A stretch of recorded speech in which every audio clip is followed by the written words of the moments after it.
हो गया, thank you. तो हमने आपसे कहा कि हमारे टॉपिक का नाम है अमेलगमेशन ऑफ कंपनीज। तो ये नाम अमेलगमेशन है, लेकिन इसके अंदर हम लोग अमेलगमेशन भी डिस्कस कर रहे हैं। अमेलगमेशन का मतलब क्या होता है? जब X limited plus Y limited plus Z limited बन जाते हैं क्या? ए लिमिटेड बन जाते हैं क्या? ए लिमिटेड। थोड़ा सा नजदीक कर दीजिए। ये अमेलगमेशन होता है। मुझे ये बताओ कि कंपनियां अमेलगमेट क्यों करती होंगी, कि कंपनियां अमेलगमेट क्यों करती हैं? इससे उनको क्या फायदा हो जाता है? इसके अंदर उनको इकोनॉमीज ऑफ स्केल का फायदा होता है। मिलकर काम करेंगे तो सिनर्जी का फायदा होता है, ये एडवांटेज होती है। इसी में ही अमेलगमेशन में ही हम लोग एक और भी पार्ट पढ़ते हैं, विच इज कॉल्ड एब्जॉर्प्शन या टेक ओवर या अक्वायर्ड या एक्विजिशन। इसमें क्या होता है, फटाफट से बताओ। इसमें क्या होता है? इसमें क्या होता है, एक एग्जिस्टिंग कंपनी टेक ओवर कर लेती है, अपने साथ जोड़ लेती है किसी और कंपनी को जिसका नाम है मान लो एक्स लिमिटेड, और एग्जिस्टिंग कंपनी चलती रहती है। मान लो एग्जिस्टिंग कंपनी का नाम है वाई लिमिटेड, तो वाई लिमिटेड चलती रहती है। ठीक है। तो अल्टीमेटली एक कंपनी दूसरी कंपनी को टेक ओवर कर लेती है। तो इसके पीछे क्या फायदा होता है? इसके पीछे इनका कारण होता है ग्रोथ, यानी उनको अपने पास ग्रो करना है तो किसी और को अपने साथ जोड़कर वो ग्रो करते हैं, और इसमें ग्रोथ भी कारण होता है, कंपटीशन भी खत्म करने का कारण होता है। बाकी आपके लिए वो सब चीजें काम की नहीं है। फिर आ गया एक और भी होता है, उसे बोलते हैं एक्सटर्नल रिकंस्ट्रक्शन। तो एक्सटर्नल रिकंस्ट्रक्शन का क्या मतलब होता है? एक एग्जिस्टिंग कंपनी जिसका नाम है वाई लिमिटेड, वही बन जाती है एक न्यू कंपनी जिसका नाम है जेड लिमिटेड। यानी एक एग्जिस्टिंग कंपनी जो होती है वो वही कंपनी जेड लिमिटेड बन जाती है। ऐसा क्यों होता है? ऐसा इसलिए होता है क्योंकि उस कंपनी के पास कुछ प्रॉब्लम्स हैं, यानी कि जो वाई लिमिटेड है उसके पास कुछ प्रॉब्लम्स हैं। वो उन प्रॉब्लम्स को सॉर्ट आउट करने के लिए अपना एक्सटर्नल स्ट्रक्चर चेंज कर लेती है। भाई उसके बाहर कोर्ट केस ज्यादा चल रहे हैं, झगड़े चल रहे हैं, तो वो कहती है ठीक है भाई झगड़े तो वहां चल ही रहे हैं, तो हम ऐसा करते हैं, हम एक नई कंपनी में बिजनेस कर लेते हैं ताकि पिछले का झगड़ा चलता रहेगा, नई कंपनी में काम कर लेंगे। ओके। तो यानी इसके पीछे प्रॉब्लम्स होती हैं, जो उनको लगता है एग्जिस्टिंग में कुछ प्रॉब्लम है तो बिजनेस को किसी और जगह ले जाओ और पुरानी कंपनी प्रॉब्लम से डील करती रहेगी अपने पास। तो यानी this is basically called external reconstruction. तो यहां पर आपके पास जो एडवांटेज होती है वो अपनी प्रॉब्लम सॉर्ट आउट करने की होती है। एक और भी चीज होती है which is called internal reconstruction. Internal reconstruction में हम अपनी शेयर कैपिटल को और अपने डेट को और अपने क्रेडिटर्स को क्या करते हैं? रीस्ट्रक्चर करते हैं, सो दैट हमारी कंपनी का गोइंग कंसर्न क्या हो सके? इंक्रीज हो सके, जिससे हमारा गोइंग कंसर्न क्या हो सके? बढ़ सके। इसको इंटरनल रिकंस्ट्रक्शन के लिए हमारे पास अकाउंटिंग स्टैंडर्ड 14 अप्लाई नहीं होता, लेकिन इन सब पर हमारे पास अकाउंटिंग स्टैंडर्ड 14 अप्लाई होता है। इसका मतलब हम अपने पास जो टॉपिक पढ़ेंगे, हम अपने पास उस टॉपिक के अंदर AS 14 के अंदर ये वाला पार्ट पढ़ेंगे, इंटरनल को नहीं पढ़ेंगे। हमने आपको इसके अंदर बताया कि अकाउंटिंग स्टैंडर्ड 14 में जो हमारी अकाउंटिंग होती है उसमें कुल मिलाकर कितने काम होते हैं? उसमें कुल मिलाकर 3 काम होते हैं। एक तो कैलकुलेशन ऑफ परचेज कंसिडरेशन।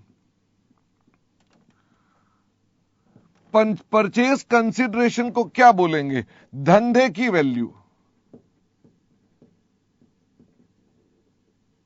जो हमने टेक ओवर किया है, उस धंधे की कितनी वैल्यू है जो हमने टेक ओवर किया।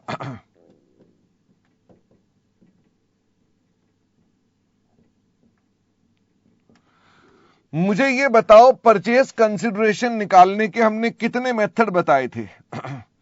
तो मेथड इसके बताए थे 2। अच्छा, वैसे क्या ये हो सकता है ये क्वेश्चन में गिवन हो, या हमें कैलकुलेट भी करनी पड़ सकती है? यदि कैलकुलेट करनी पड़े तो कितने मेथड हैं? तो 2 मेथड्स हैं। एक मेथड का नाम है नेट पेमेंट मेथड और एक का नाम है नेट एसेट मेथड। इसे क्या लिख सकते हैं? हमने क्या दिया,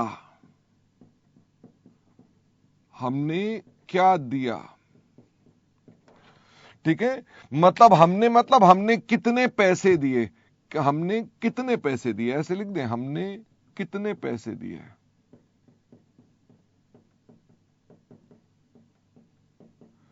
हमने उस धंधे के लिए कितने पैसे दिए। और नेट एसेट मेथड का मतलब क्या है? हमने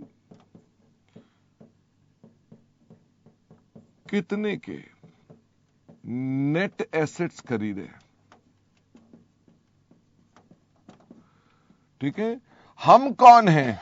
हम कौन हैं? हम हैं न्यू कंपनी। यानी न्यू कंपनी ने कितने पैसे दिए और हमने कितने नेट एसेट लिए। हमारी फर्स्ट प्रेफरेंस जो होगी वो ये वाले मेथड की होगी, ये हमारी फर्स्ट प्रेफरेंस है। लेकिन इसके लिए क्या आपके सवाल में इसका डेटा होना जरूरी है? क्या इसका फुल डेटा होना जरूरी है कि हमने कितने पैसे दिए? अगर मैं आपको क्वेश्चन में इसका पूरा डेटा नहीं दूंगा तो क्या आप नेट पेमेंट्स मेथड लगा पाएंगे? नहीं लगा पाएंगे। तो आपके पास ये कौन सा मेथड है? ये रेजिडुअल मेथड है। What is residual method? Residual method का मतलब है जब ऊपर वाला काम नहीं करता तो ये वाला मेथड काम करता है। ये रेजिडुअल मेथड है।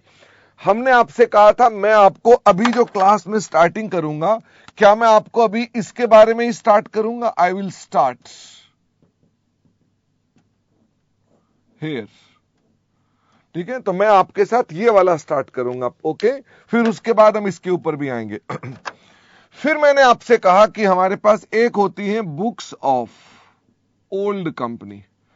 ओल्ड कंपनी मतलब जो कंपनी बंद हो रही है, जो कंपनी बंद हो रही है।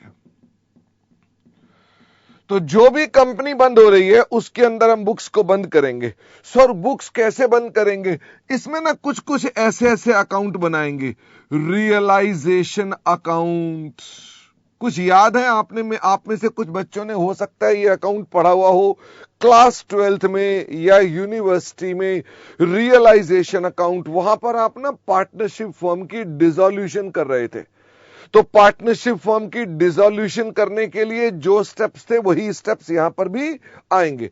हम यहां पर अपनी उसकी रियलाइजेशन करेंगे। वहां बनते थे पार्टनर्स कैपिटल अकाउंट, यहां बनेगा equity share holders account, preference share holders account, वहां बनता था कैश अकाउंट, यहां पर भी बनेगा कैश अकाउंट एक्सेट्रा। यानी इससे हम लोग अपने पास ये काम करेंगे। फिर उसके बाद अब आएगा बुक्स ऑफ न्यू कंपनी।